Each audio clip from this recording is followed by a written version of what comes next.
वरुण घाट प्रति हिंदुस्तान के पुरुषों के अधिकार के कई एनओजी ने दूधर पुरुष आयोग के गठन, लिंग तटस्थ कानून बनाने के लिए तथा लिंग पक्षपाती कानूनों को खत्म करने के लिए आंदोलन किया।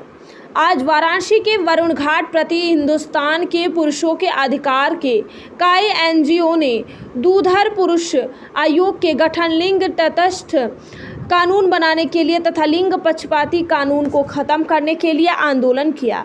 आपको बताते चले कि जिसमें आवाज़ हिंदुस्तान का ट्रस्ट, पुरुषों का अधिकार आयोग, पुरुषों का अधिकार वाराणसी, बिहार, झारखंड, दिल्ली, गुजरात और इंदौर की संस्था पौरुष ने दूधर आंदोलन किया, जिसमें महिला आयोग की तहत पुरुष आयोग बनाना, पुरुष कल्याण मंत्रालय बनाना, पुरुषों के हितों और महिला कानूनों के दुरुपयोग के खिलाफ कानून बनाने के पक्ष में अपनी अपनी डाली पेश की। विभिन्न राज्यों की पीड़ित एवं प्रगतिशील परिवार के न्यायिक आतंकवाद, कानूनी आतंकवाद तथा पुलिस आतंकवाद के खिलाड़ी न्याय विवाद के ट्रायल कोर्ट की कार्रवाई की वीडियो रिकॉर्डिंग करने, न्यायपालिका खाता क्षमता, पुलिस जवाबदेही और कानून खाता क्षमता की मांग भी की गई। कार्यक्रम का संचालन संस्था पुरुष के अध्यक्ष अशोक दशोरा द्वारा किया गया। सिंह अलग अलग संस्थान के प्रमुख अध्यक्ष धमन ऋषि, अतुल केसरी, जरूर खान, महेश प्रजापति, मुकेश जोशी, जसप्रीत सिंह के अलावा और भी कई लोग मौजूद रहे।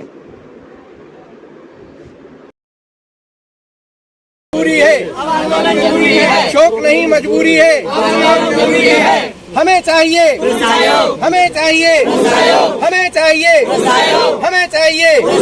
शौक नहीं मजबूरी है, शौक नहीं मजबूरी है, ये कैसा नारी सम्मान। पुरुष हो, घरेलू हिंसा कानून देश विश्व के कई देशों में है, लेकिन पत्नी अगर बेलन या बर्तन उठा करके पति को मार देती है, वो पुलिस को फोन करता है तो उसकी पत्नी को अरेस्ट कर लिया जाता है।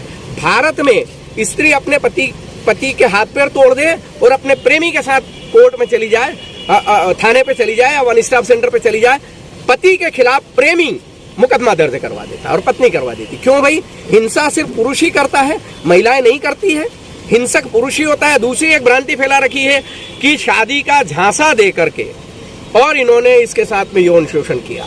जो लड़की एक हैंकरचीफ खरीदते समय, लाली लिपस्टिक खरीदते समय उस दुकानदार को बुरी तरह से प्रताड़ित कर देती है 25 बार बदलवा के, वो 25 साल की लड़की शादी के झांसे में कैसे आ गई? और अगर पौराणिक और ऐतिहासिक दस्तावेज देखा जाए तो महर्षि विश्वामित्र की तपस्या मेनका ने भंग की है। किसी विश्वामित्र ने किसी महिला के साथ में दुराचार नहीं किया है। तो युगों युगों से स्त्री छलनी है। अगर चाणक्य को पढ़ोगे तो पता चलेगा कि स्त्री के अंदर झूठ, फरेब, मिथ्या, स्वार्थ, लालच, प्रपंच, ये सब होता है। पुरुष तो शुरू से ही मर्यादित है। हम मर्यादा पुरुषोत्तम श्री राम की संतान है।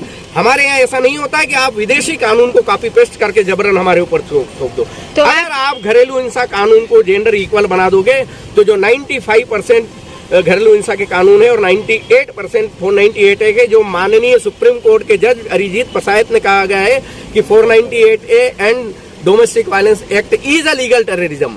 ये जो झूठे मुकदमे 3.5 करोड़ देश में दर्ज है ना, ये सब दर्ज होना बंद हो जाएंगे। इसके लिए हम जुडिशरी अकाउंटेबिलिटी की भी डिमांड करते हैं, पुलिस अकाउंटेबिलिटी की भी डिमांड करते हैं। अगर आपकी ये मांगे नहीं पूरी होती हैं इक्वल कानून की, तो क्या करेंगे? हमारा यही कहना, शौक नहीं मजबूरी है, आंदोलन जरूरी है। शौक नहीं मजबूरी है, आंदोलन जरूरी है। ये कैसा नारी सम्मान, ये कैसा नारी सम्मान। महिला तुम लजाओ मत, झूठे केस चलाओ मत। नारी तुम लजाओ मत, झूठे केस चलाओ मत। बहुओं तुम लजाओ मत, झूठे केस चलाओ मत। स्त्रियों तुम लजाओ मत, झूठे केस चलाओ मत। ये कैसा नारी परिचय बता दीजिए। मैं अशोक दशोरा, संस्था पौरुष, इंदौर, मध्य प्रदेश से अध्यक्ष हूँ और तकरीबन 14 साल से मेंस राइट के लिए, पुरुषों के अधिकारों के लिए, पुरुष और पुरुष के परिवार की महिलाओं के अधिकारों के लिए हम लोग पुरुष आयोग, पुरुष कल्याण मंत्रालय और पुरुषों के वेलफेयर के लिए कानून बनाने, जेंडर बायस्ड कानूनों को खत्म करके जेंडर इक्वल बनाने के लिए हम मुहिम चला रहे हैं। अभी आप ये कहाँ पे मुहिम अपना चला रहे हैं? देखिए, आज हम वाराणसी में जो इकट्ठा हुए हैं, हिंदुस्तान की सरजमी से बहुत सारे एनजीओ आए हुए हैं और हम सबका सामूहिक रूप से एक ही हमारे आदरणीय प्रधानमंत्री और आदरणीय योगी जी से निवेदन है, नरेंद्र मोदी जी से और योगी जी से, कि आज तक स्वतंत्रता के 75 साल बाद भी हमारे संविधान की प्रस्तावना प्रीलिम जो है, प्रियम्बल जो है, वो भी लागू नहीं हो पाया है। हमारे संविधान की प्रस्तावना में लिखा हुआ है we the people of India, हम भारत के लोग एक ऐसा लोकतंत्र स्थापित करने के लिए जा रहे हैं जहां पर सभी के लिए समान कानून हो और समान कानूनों से संरक्षण दिया जाए। Equality before the law and equal protection of law. इससे पहले भी तो वैसे भी भारत देश पुरुष प्रधान देश ही माना जाता था, तो फिर कहाँ से आ गया ये बात? ये भ्रम फैलाया गया है कवियों ने, शायरों ने तथा कथित मतलब समाज सेवियों ने। पुरुष प्रधान कभी भी नहीं रहा है हमारे, तो हम तो महर्षि मनु की संतान है। महर्षि मनु ने हजारों साल पहले लिखा है यत्र नार्यस्तु पूज्यन्ते रमन्ते तत्र देवता। माता सीता ने स्वयंवर किया है, मतलब माता सीता को अधिकार था कि मैं अपने लिए पुरुष को स्वयं वर सकूं, है ना।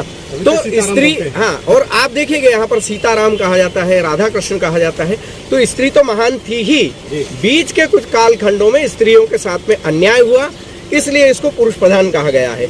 आज भी जो 65 कानून है वो महिलाओं के पक्ष में है, पुरुष के लिए एक भी कानून नहीं है। तो आपकी संस्था क्या चाहती है? हमारी संस्था सिर्फ जो प्रस्तावना है पहली तो संविधान में, वो है equality before law and equal protection of law, समान कानून स्त्री पुरुष के लिए और समान कानूनों के द्वारा संरक्षण, जो कि नहीं हो रहा है। जब एक पुरुष अपनी माँ को लेकर के थाने पर पहुंचता है कि मेरी पत्नी मेरी माँ से लड़ाई झगड़े करती है, मारपीट करती है, खाना नहीं देती है, तो उस पुरुष को धक्के देकर के थाने से भगा दिया जाता है कि भाई इस बुढ़िया को तू लेकर